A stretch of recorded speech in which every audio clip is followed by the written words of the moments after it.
एक फौजी की कहानी। ये कहानी एक सैनिक की है जो वियतनाम में युद्ध के लिए गया था। युद्ध समाप्त होने के बाद जब उसके घर लौटने की बारी आई तो उसने अपने माता पिता को सैन फ्रांसिस्को से फ़ोन किया। माँ और पिताजी, मैं अब घर आ रहा हूँ, लेकिन घर आने से पहले मुझे आपसे एक बात पूछनी है। मेरा एक दोस्त है जिससे मैं अपने साथ घर लाना चाहता हूँ। क्या मैं उसे घर ला सकता हूँ? बिल्कुल बेटा, ये कोई पूछने की बात है। हमें तुम्हारे दोस्तों से मिलकर बहुत खुशी होगी, माता पिता ने जवाब दिया। लेकिन पहले एक बात आप लोग जान ले, सैनिक बोलता गया। युद्ध में वह बहुत बुरी तरह घायल हो गया है। उसने एक बारूदी सुरंग पर पैर रख दिया था और उसमें उसने अपना एक हाथ और पैर गंवा दिया है। उसके पास कोई जगह नहीं है जहां वो जा सके। इसके लिए मैं उसे अपने साथ रहने के लिए लाना चाहता हूँ। उसकी यह बात सुनकर उसकी माँ बोली, बेटा, तुम्हारे दोस्तों के बारे में मैं जानकर हमें बहुत दुख हुआ। हो सकता है हम उसके लिए रहने के लिए कोई जगह तलाश कर सके। नहीं माँ, मैं चाहता हूँ कि वो हमारे साथ ही रहे। लेकिन बेटा, अब पिताजी ने कहा, तुम समझ नहीं रहे हो कि तुम क्या चाह रहे हो।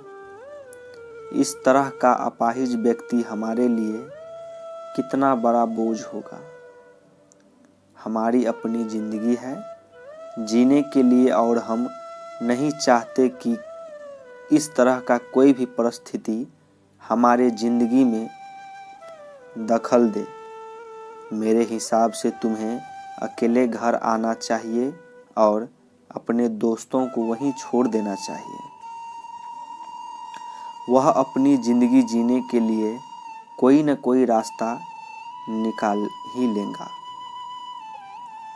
बात सुनकर उस सैनिक ने फोन रख दिया। कुछ दिन बाद उसके माता पिता को सैन फ्रांसिस्को पुलिस से एक संदेश मिला, जिसमें उन्होंने बताया कि उसके बेटे की एक बिल्डिंग से गिरकर मौत हो गई है। पुलिस के हिसाब से ये एक सुसाइड केस था।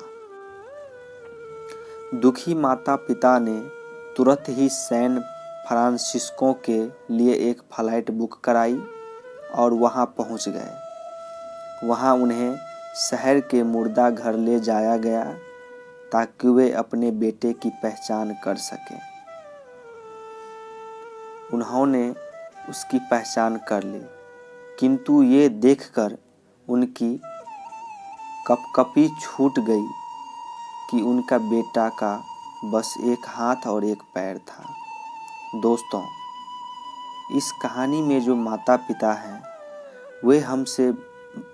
वे हम में से बहुत से लोगों की तरह हैं जो अपनी सुविधाओं को सबसे अधिक महत्व देते हैं। वे उन लोगों से प्यार करना या रहना या समय बिताना चाहते हैं जो देखने में अच्छा हो, स्वस्थ हो या फिर जिनके साथ रहकर उन्हें मज़ा आता हो।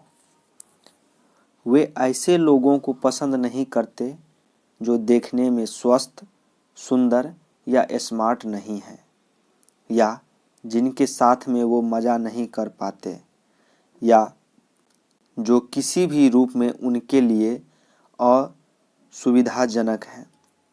वे ऐसे लोगों से दूरी बनाकर रखते हैं, लेकिन कभी कभी उनके इसी व्यवहार के कारण उनके सामने ऐसी परिस्थितियां उत्पन्न हो जाती हैं जब उन्हें पछताना पड़ता है।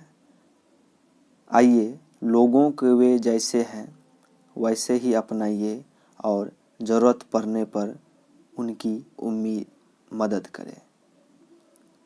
धन्यवाद। ये कहानी एक सैनिक की थी जो कि आप लोगों को उम्मीद है कि अच्छा लगा होगा।